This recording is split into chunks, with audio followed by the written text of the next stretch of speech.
四平八稳的一天，不只是我们对川普伎俩的彻底脱敏，其实更深远的来看，是华尔街被确证已经失去了对我们的金融定价权。今天这个市场表现让我想起一句话：不看广告，看疗效。现在大家是不是更能充分的理解政治是经济的集中体现这句话了？看看美股的黑色星期五、币圈的大地震，以及周末伦敦的白银流动性危机，再瞧瞧咱家这边波澜不惊的星期一。现在大家要评估经济表现，是不是应该明白望闻问切的对象恰恰应该是政治这个表征？而且很幸运的是，我们的对象啊是特朗普，他不仅像一个显示器似的，什么反应都摆在了明面上，而且还是我们做过4年脱敏测试的那一种。不知道大家是不是还记得啊？川普在第一个任期的时候，悍然对我们发起脱钩断链的贸易战之前发生了什么？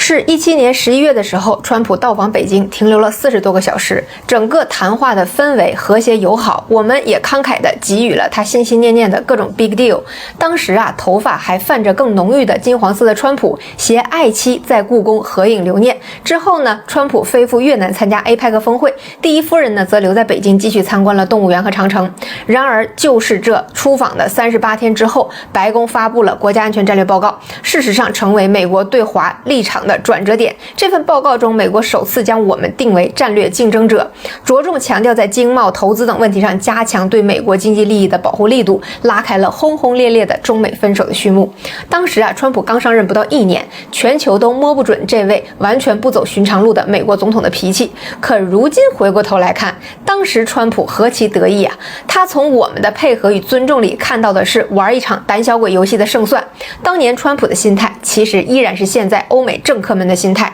既然你对我如此友善，说明你啊需要我，而不是我需要你。虽然我70%的稀土进口材料都要依赖你，我的 AI 芯片、军工，甚至为数不多的制造业也都要依靠你，支持我选票的大豆动能也需要你的市场。但都这样了，你都不来整我，说明你不敢整我，那我就要得寸进尺的整你，不欺负你，怎么知道就欺负不了了呢？出其不意，总是能占到一些便宜的。第一次也确实被他占到了一些便宜，以至于啊，让川普现在都不断的回味。从他上任呢，就不断的喊着要来访，要见我们家的领导，真的是为了好好合作、好好贸易吗？两边领导一见，难道就来一场相逢一笑泯恩仇吗？经历了4年多对他的观察，以及上次被川普当成彰显自己力量的垫脚石之后，我们这次明显啊明智得多，应对的水准也高得多。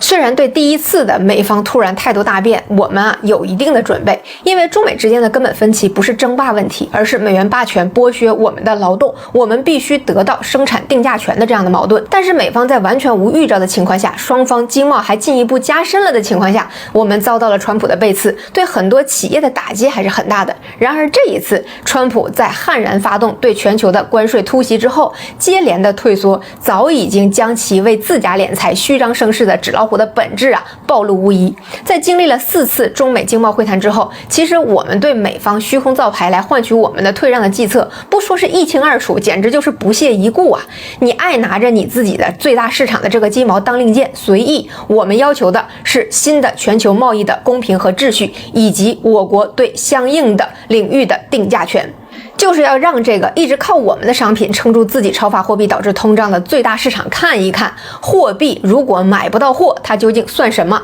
连纸都不算，而是智障的催命符。所以美方之前不断的放出风声说啊，中美双方将会在 APEC 会议上面会面，其实就是因为美国现在从科技到军事，从农业到就业，从美元到美债，都急需要一个利好，望梅止渴。回看本届美国政府上任9个月来，真的做成了什么吗？你看它如烈火烹油一般的横冲直撞，其实仔细计算下来，什么新的增量都没做出来。川普加收的关税都不到他的大美丽法案给富人减税的零头，现在撑着白宫赢学的不过是靠牺牲各方面美国的长期利益和地缘利益，转化成眼前赢学的成果罢了，裱糊着目前美利坚的千疮百孔而已。所以白宫为什么先不断的放出风声说双方要见面，然后又不断的给我们上强度，打算虚空多多造几张牌，好加持到时候自家大统领的漫天要价。其实原因都是因为白宫现在确实什么牌都没有了，俄乌冲突解决遥遥无期，欧洲就像一块滚刀肉，帮不上忙又吃不下嘴，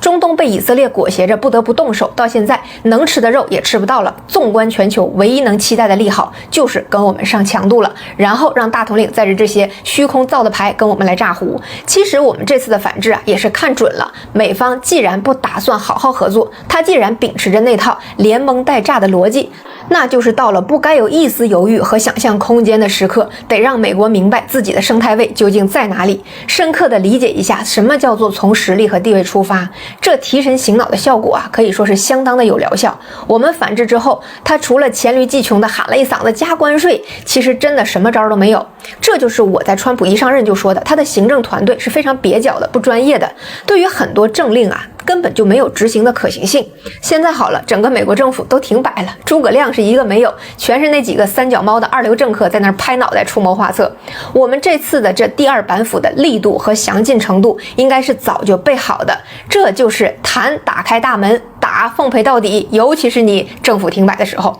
所以啊，不出意外的，他昨天凌晨就在美国时间的中午又 taco 了，就是退缩的意思啊，说啊别担心中国，一切都会好起来的。他们不希望陷入萧条，我们也不希望，美国希望帮助中国而不是伤害它。更有意思的是，美国的贸易代表格里尔说啊，受到反制的第一时间就致电了中方，希望进行电话沟通，然而被拒绝了。该说不说啊，这疗效真的是很不错，这就是事儿教人一次就会。如今整个白宫对于勿谓言之不欲也这句话有了切身的体会。在如今啊这三大周期的交汇历史节点上，我们的心态一定要扎根在事实的层面，实事求是的对局面进行分析和观察，而非那些毕竟东流去的经验。从产业格局上看，美国70%以上的稀土化合物依靠我们，一些关键元素100%的依赖我们进口，而我们的芯片正在不断的突围，就算双方在互相卡脖子，我们也是更快解套的那一个。从政治层面上来看，我们现在是国泰民安蒸蒸日上，处在近代史上最有资源解决内部各种问题的阶段，而美国则是处在最虚弱的阶段。现在党争导致政府停摆，国民警卫队已经突破了宪法的限制，多次进入加州、华盛顿和波特兰采取军事手段平息内乱。美军现在领不到工资，川普给他们想的办法是让军属去领救济站的粮食，并且向慈善机构贷款来获取生活的救济，是贷款就是得还的那种啊。后来实在是迫于压力，才把五角大楼的军事科研款项拿来做军饷。而国家都如此揭不开锅了，自家的总统上任9个月，家庭资产从23亿增长到了77亿美元，增长了234%，各种姻亲故旧担任要职。在美国这些现象有没有个说法我真不知道，但是在中国这不就叫巧取豪夺、发国难财、卖官鬻爵、任人唯亲、祸国殃民吗？而在经济上面，美国还在神坛上吗？我们依然要仰其鼻息吗？实际情况是如何呢？美元指数今年已经下跌了 8.9%， 全球央行都在花美元买黄金作为储备，避险情绪把白银都给拉爆了。看着美股好像是红红火火，其实小散在梭哈，机构在跑路。在过去24周里，有21周美股的小散们都是净买入方，而机构投资人其实在10月4号之前的一周就在大量的离场，47亿美元的股票被抛售，是几个月以来的新高，这不就是恶庄收割的套路吗？而这才是华尔街的真实对情况的评估。美国不断的给自己根本挑战不了的对手去挑衅，是极有可能被反制，导致现在本来就摇摇欲坠的资本市场崩溃的，所以他们要提早离场。可以说这场博弈其实在开始之前就已经被交易过一次了。而特朗普的小儿子巴伦则被爆出在这一轮加密货币的大清洗中净赚了8000万。有时候啊，我挺佩服币圈人的精神面貌的，对如此不公平的交易规则竟然还能如此逆来顺受啊，真的是愿赌才能服输啊。所以综合的看下来，以实事求是的态度出发的话，就不会觉得以我们现在的经济韧性和企稳向好的态势，还会对现如今这秋后的金毛有应激。虽然啊，部分人的信心今天没回来，但是今天的数据啊，是用实际的表现来告诉了我们，大多数人的信心都立住了。今天应该是对4月那一次史诗级的反弹的又一注解，时代已经不同了，周期已经开始滚滚向前。这4平8稳的一天，不只是我们对川普伎俩的彻底脱敏，其实更深远的来看，是华尔街被确证已经失去了对我们的金融定价权。曾经外资机构几句话，中国市场都要跟着抖三抖的日子一去不复返了，而一切的定价权的回归才是我们自中美博弈以来真正追求的战略目标。可以说，现在我们是在见证中国金融定价权回归的历史性的时刻。看似我们是一直在防守反击，其实慢就是快，战线从不说谎，当真是青山遮不住，毕竟东流去。今天真的是很高兴啊，晚上加播一场，8点钟大家不见不散。